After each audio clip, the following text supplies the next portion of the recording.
मीरपुर नाम का एक गांव था जहां महेंद्र सिंह नाम का एक सुनार रहता था। महेंद्र सिंह सोने और चांदी के आभूषण बेचने का काम करता था।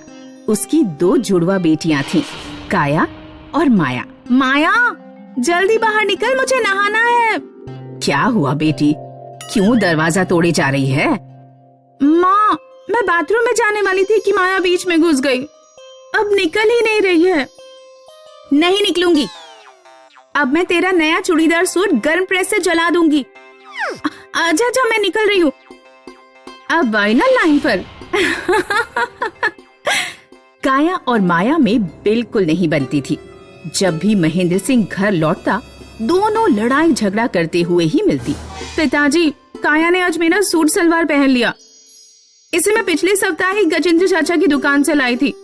बेटा, पिताजी गर्मी में अभी बाहर से आए हैं, उन्हें चैन से पानी तो पी लेने दो। अपनी शिकायतें बाद में कर लेना। बेटा, काया ने तुम्हारा सूट पहन लिया तो क्या हो गया? वो आखिर तुम्हारी बहन ही तो है। मैं इसकी बहन नहीं हूँ। ऐसा नहीं कहते बेटी। अगर तुम दोनों ऐसे ही एक दूसरे को अपना दुश्मन मानती रहोगी तो कोई भी आसानी से तुम्हारे बीच फूट डलवाकर तुम्हारा फायदा उठा लेगा। इसीलिए एक साथ प्रेम से मिलजुल कर रहा करो।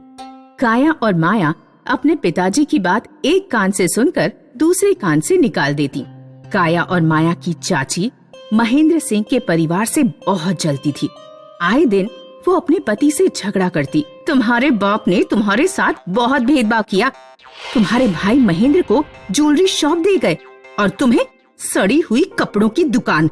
गजेंद्र की पत्नी को देखो, कहीं जाती है तो कैसे ऊपर से नीचे तक सोने चांदी से ढकी रहती है।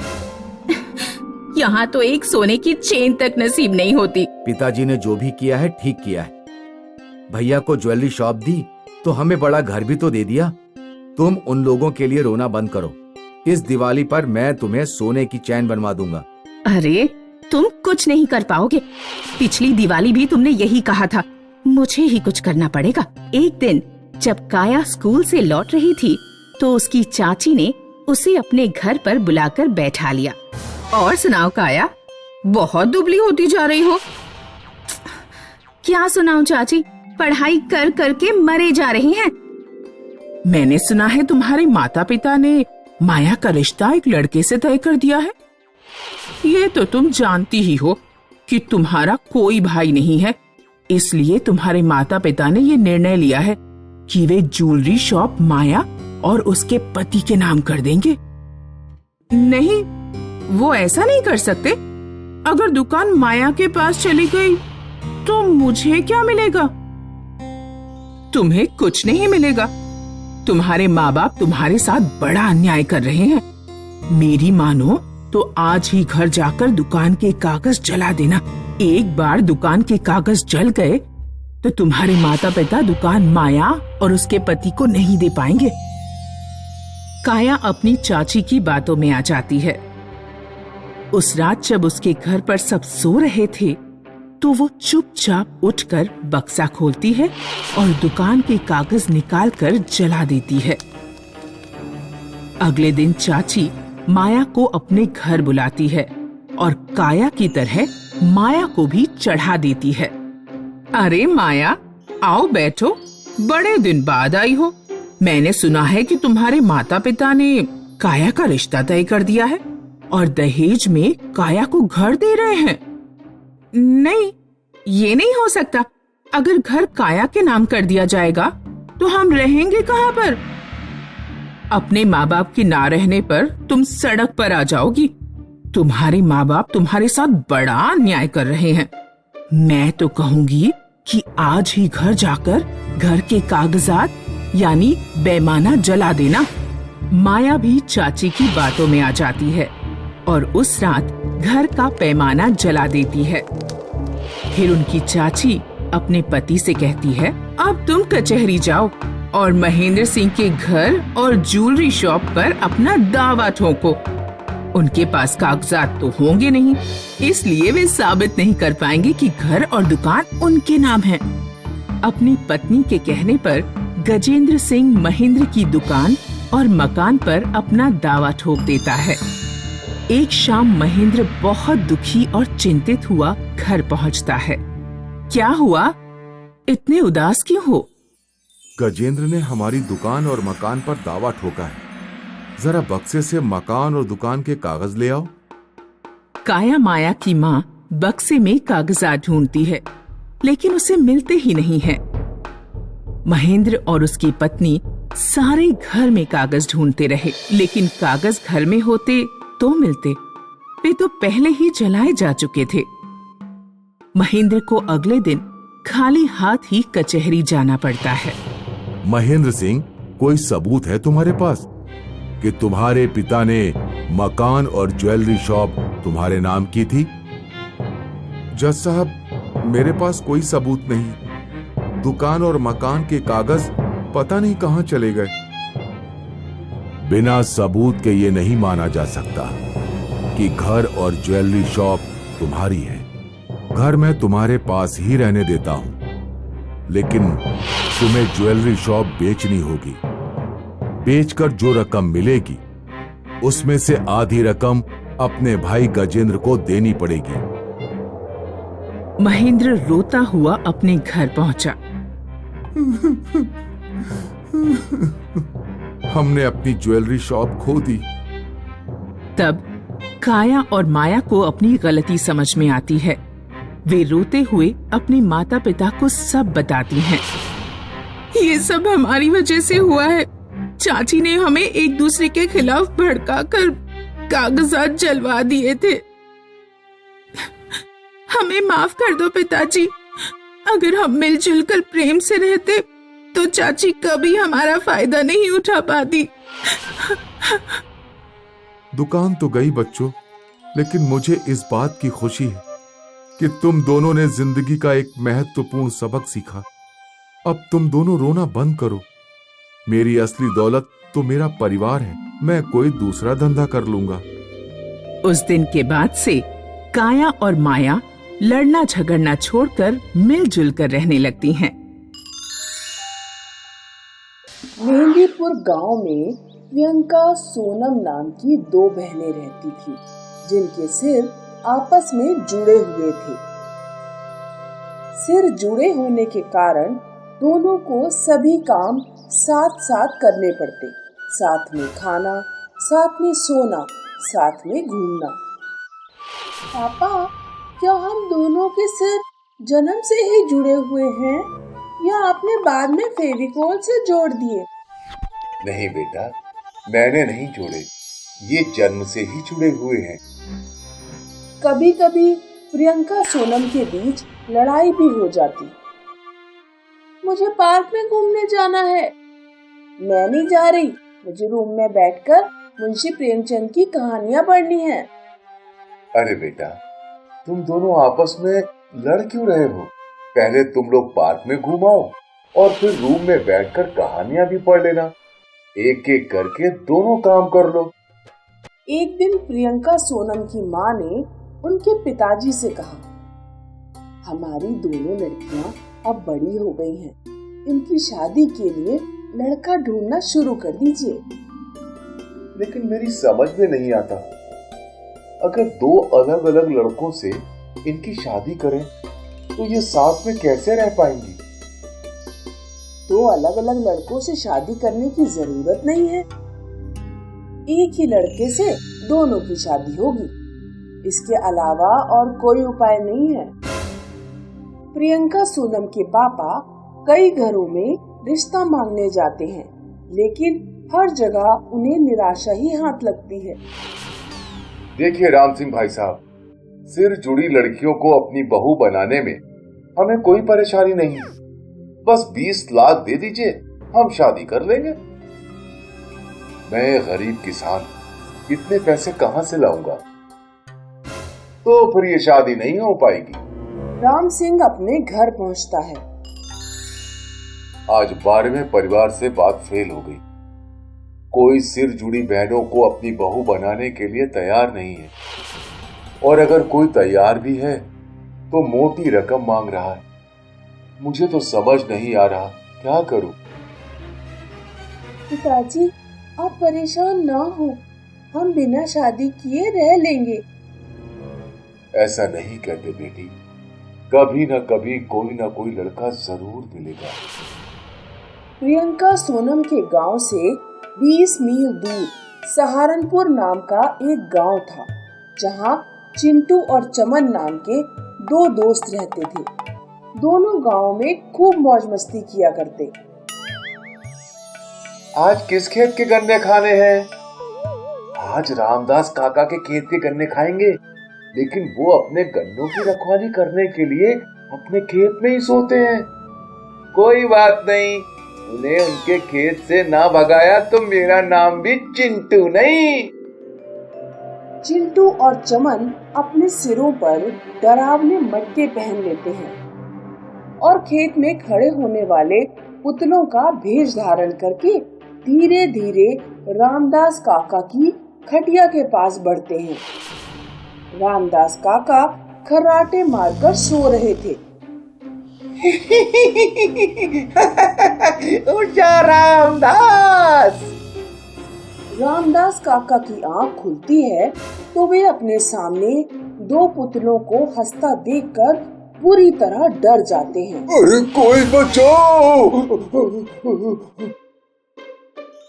चिंटू और चमन मटके उतारकर खूब हंसते हैं। आज होगी गन्नों की दावत। अगले दिन चिंटू और चमन एक दूसरे से बातें कर रहे थे। यार, शादी के बाद हम दोनों अलग अलग हो जाएंगे। काश अपनी शादी के बाद भी हम दोनों ऐसे ही मौज मस्ती कर पाते, लेकिन हमारी बीवियां हमें साथ नहीं रहने देंगी। ठीक कहा, लड़कियां ऐसी ही होती हैं, वो दोस्ती तुड़वा देती हैं। उधर प्रियंका सोनम के गांव में बाढ़ आ जाती है। राम सिंह, उसकी पत्नी और प्रियंका सोनम तीनों पानी में हैं। प्रियंका, सोनम, तुम अपनी मम्मी का हाथ पकड़ लो, मैं अभी तुम सबको किनारे पर ले जाऊंगा।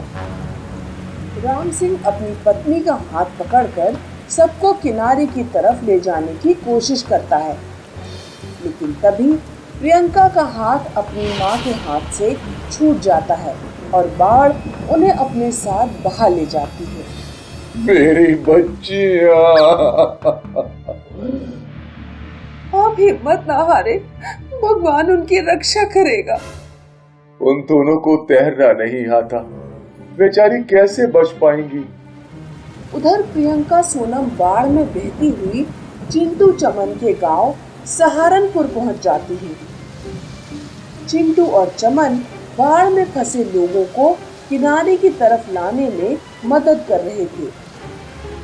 वे प्रियंका सोनम को किनारे पर ले आते हैं और उन्हें देखकर चौंक जाते हैं। क्या तुम दोनों ने अपने सिर फेविकोल से चिपका रखे हैं? नहीं, हम ऐसे ही पैदा हुए थे। तुम दोनों किस गांव के हो? हम मेहंदीपुर गांव के हैं। प्लीज हमें हमारे घर तक छोड़ाओ, हमारे मम्मी पापा बहुत रो रहे होंगे। चमन चिंटू एक नाव तैयार करते हैं और प्रियंका सोनम को उनके गांव छोड़ने जाते हैं, लेकिन नाव पलट जाती है। चमन और चिंटू किसी तरह नाव सीधी करके प्रियंका सोनम को उसमें बैठा देते हैं। प्रियंका सोनम तो नाव में बैठकर अपने गांव पहुंच जाती है, लेकिन चमन और चिंटू नदी में ही डूब जाते हैं। राम सिंह अपनी बच्चियों से मिलकर बहुत खुश होता है। मम्मी पापा, जो लोग हमें यहाँ तक लेकर आए वो नदी में ही डूब गए, उनकी खोज करवाइए ना। गांव के कुछ लोग चमन और चिंटू को नदी के अंदर ढूंढने जाते हैं। कुछ देर बाद वे चमन और चिंटू को बाहर निकाल लाते हैं। दोनों बेहोश थे। गांव वाले उनका पेट दबाकर उनके शरीर से पानी बाहर निकालते हैं। चमन और चिंटू को होश आ जाता है। तुम दोनों ने हमारी बेटियों को बचाया, हम तुम्हारा एहसान कभी नहीं भूलेंगे। क्यों ना हम दोनों इनमें से एक एक लड़की से शादी कर लें? ये हमेशा साथ रहेंगी, इनके माध्यम से हम भी हमेशा साथ रहेंगे। ठीक कहा। चमन और चिंटू राम सिंह के सामने प्रियंका सोनम से विवाह करने का प्रस्ताव रखते हैं। राम सिंह खुशी खुशी प्रियंका सोनम की शादी चमन और चिंटू से कर देता है। समुद्र किनारे श्यामपुर नाम का एक गांव था, जहां मछली व्यापारी हरि सिंह अपनी पत्नी के साथ रहता था। हरि सिंह की 3 बेटियां थीं, माया, गीता और सोनम। तीनों की शक्ल बिल्कुल एक जैसी थी। माया बहुत शैतान थी। वो अक्सर गांव के लोगों से उल्टा सीधा बोलकर घर भाग जाती। ए राम सिंह, तू गंजू टकलू चपड़ गंजू है। ए मौसी, तेरी शक्ल काली कुतिया से मिलती है। गांव के लोग जब हरि सिंह के घर शिकायत करने पहुंचते तो माया कहती, पापा ये सब मैंने नहीं कहा, गीता और सोनम ने कहा होगा। हमने नहीं कहा, ये माया है। बाहर जाकर लोगों को उल्टा सीधा बोलती है और नाम हमारा लगाती है। भाई साहब, किसी ने भी कहा हो, मैं इनकी तरफ से आपसे माफी मांगता हूँ। सोनम की गौरव नाम की एक लड़के से शादी तय हो चुकी थी। सोनम अक्सर शाम को पार्क में गौरव से मिलने जाया करती। सोनम, कल मैं तुम्हें मूवी दिखाने ले चलूंगा। ठीक है, कल मम्मी पापा भी मौसी के घर जा रहे हैं। उनके घर से निकलते ही मैं तुम्हारे पास आ जाऊंगी। माया छुपकर सोनम और गौरव की सारी बातें सुन लेती है। गौरव के साथ मूवी देखने तो मैं जाऊंगी। अगले दिन हरि सिंह पत्नी और गीता के साथ मौसी के घर चला जाता है। घर पर सिर्फ माया और सोनम बचते हैं। सोनम अपने रूम में गौरव के साथ मूवी देखने जाने के लिए तैयार हो रही थी। माया सोनम को कमरे में बंद कर देती है और गौरव के पास चली जाती है। गौरव माया को सोनम समझ लेता है। सोनम आ गई? हाँ, चलो सिनेमा हॉल चलते हैं। माया गौरव के साथ पूरे दिन घूमती है। उधर शाम को हरि सिंह, पत्नी और गीता घर लौटते हैं। वो देखते हैं कि सोनम का कमरा बाहर से बंद है। हरि सिंह कमरे को खोलता है तो देखता है कि सोनम अपने कमरे में बेहोश पड़ी है। उठो बेटा सोनम, तुम्हें कमरे में किसने बंद किया? पिताजी, माया ने मुझे कमरे में बंद किया और मेरी जगह गौरव के साथ मूवी देखने चली गई। मैंने दिन भर कुछ नहीं खाया। भूख के कारण मुझे कमजोरी आ गई और मैं बेहोश हो गई। तभी माया वहाँ पहुँचती है। अरे पिताजी, आप लोग तो आज घर लौटने वाले नहीं थे। माया, तू मेरे हाथों से बहुत पिटेगी। कुछ दिनों बाद सोनम की गौरव से शादी हो जाती है। एक दिन हरि सिंह अपने परिवार से कहता है, हम लोग श्रीलंका जा रहे हैं। वहाँ मछलियों का व्यापार करने में 2 गुना फायदा होगा। पिताजी, हम श्रीलंका जाएंगे कैसे? जहाज से। अरे वाह, बहुत मजा आएगा। हरि सिंह का परिवार, हरि सिंह, पत्नी, माया और गीता जहाज से श्रीलंका की ओर निकलते हैं।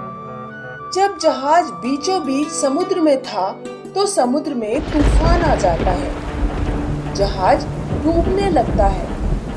समुद्र की लहरें हरि सिंह को उसके परिवार से अलग कर देती हैं। माया अपनी माँ के साथ बह जाती है और गीता हरि सिंह के साथ बह जाती है। माया और उसकी माँ को कुछ मछुआरे बचा लेते हैं। वे उन्हें समुद्र किनारे एक गांव तक पहुंचा देते हैं। उधर हरि सिंह गीता के साथ एक टापू पर पहुंच जाता है। 3 साल बाद हरि सिंह लगातार 3 साल तक अपने परिवार को ढूंढने की कोशिश करता रहा, लेकिन वो उसे नहीं मिलते। हरि सिंह गीता की शादी कर देता है। उधर हरि सिंह की पत्नी माया की शादी कर देती है। संयोग से गीता और माया अपने पतियों के साथ हनीमून मनाने एक ही जगह वृंदावन पहुंचते हैं। ये वृंदावन कितना सुंदर है। हाँ, तुम यहीं रुको, मेरे पेट में कब्ज बन रही है, मैं अभी मेडिकल से दवा लेकर आता हूँ। उधर गीता अपने पति के साथ होटल में होती है। मुझे बुखार आ रहा है, तुम जरा आसपास के मेडिकल से दवाई ले आओ। गीता मेडिकल पर दवाई लेने पहुंचती है। माया का पति मेडिकल पर पहले से खड़ा था। वो गीता को माया समझ बैठता है। अरे तुम यहाँ आ गई? मैंने कहा था ना, 1 मिनट वहीं रुको, चलो थोड़ी मौज मस्ती करते हैं। माया का पति गीता को गोद में उठा लेता है। गीता माया के पति के एक थप्पड़ मारती है। बदतमीज, तूने मुझे छुआ कैसे? ये तुम्हें क्या हो गया? मैं तुम्हारा पति हूँ। मेरे पति होटल में है। उधर होटल में गीता का पति गीता का इंतजार करते करते थक जाता है। वो होटल के बाहर गीता को ढूंढने जाता है। उसकी निगाह माया पर पड़ जाती है। वो माया के एक जोरदार थप्पड़ लगाता है। मैंने तुम्हें दवा लेने मेडिकल भेजा था और तुम यहाँ खड़ी होकर लड़कों को ताड़ रही हो। तूने मुझे थप्पड़ मारा? माया गीता के पति की पिटाई करने लगती है। तभी गीता का पति बोल पड़ता है। ये तुम्हें क्या हो गया है गीता? गीता का नाम सुनते ही माया सब कुछ समझ जाती है। लगता है तुम मेरी बहन के पति हो। वे दोनों मेडिकल हॉल पर जाते हैं। माया और गीता इतने साल बाद एक दूसरे से मिलकर बहुत खुश होते हैं। माया गीता के साथ हरि सिंह के पास पहुंचती है। अरे मेरी बेटी। फिर वे सभी लोग माया के साथ माँ के पास पहुंचते हैं। माँ गीता और हरि सिंह से मिलकर बहुत खुश होती है। फिर वे सभी लोग अपने गांव श्यामपुर लौटते हैं। पिताजी, आप लोग सब कहाँ गायब हो गए थे? मैंने और मेरे पति ने आप लोगों को कितना ढूंढा, लेकिन आप लोग मिले ही नहीं। बेटा, बहुत लंबी कहानी है, चलो मैं तुम्हें सुनाता हूँ।